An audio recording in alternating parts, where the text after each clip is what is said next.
Salut tout le monde, je vois que vous êtes au rendez-vous pour l'émission high-tech du samedi Tech News. Comme d'habitude, place au sommaire.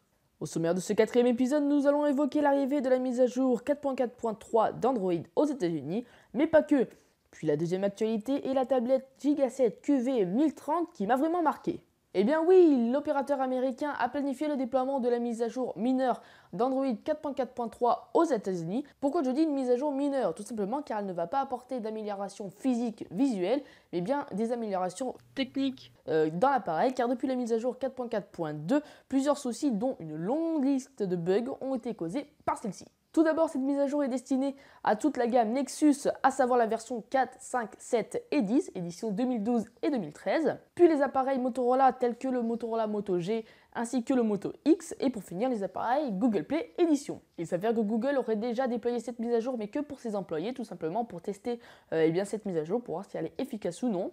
Une capture d'écran montre que la mise à jour existe vraiment. Le nom de la mise à jour passera de 4.4.3 à KTU84 pendant la phase de test, d'où le T qui signifie test, et quand elle sera disponible au grand public, elle se nommera KRU84F, d'où le R étant release. Pour les personnes concernées, il n'y a plus qu'à patienter l'arrivée imminente de la mise à jour 4.4.3 d'Android.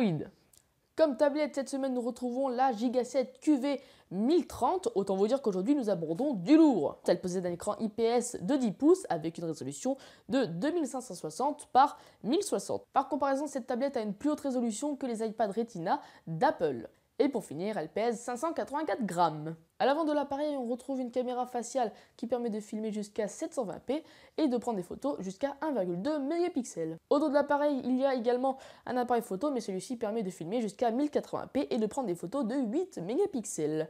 Pour accompagner le tout, l'appareil possède aussi un flash LED. Maintenant, passons aux spécifications techniques de l'appareil. Elle a une batterie de 9000 mAh qui vous permettra de surfer sur le web pendant 10 heures, ainsi qu'une lecture vidéo de 8 heures. Son processeur, c'est un quad-core Tegra 4 T40S par Nvidia, accompagné de sa puce graphique, la Cortex A15 avec 2 Go de RAM, puis le tout propulsé à 1,8 GHz. Pour terminer, elle coûte 370 €, ce qui est quand même assez cher, mais pour ce qu'elle est capable de faire, son prix est tout à fait respectable. Et puis là aussi, on tape dans du matériel haut de gamme.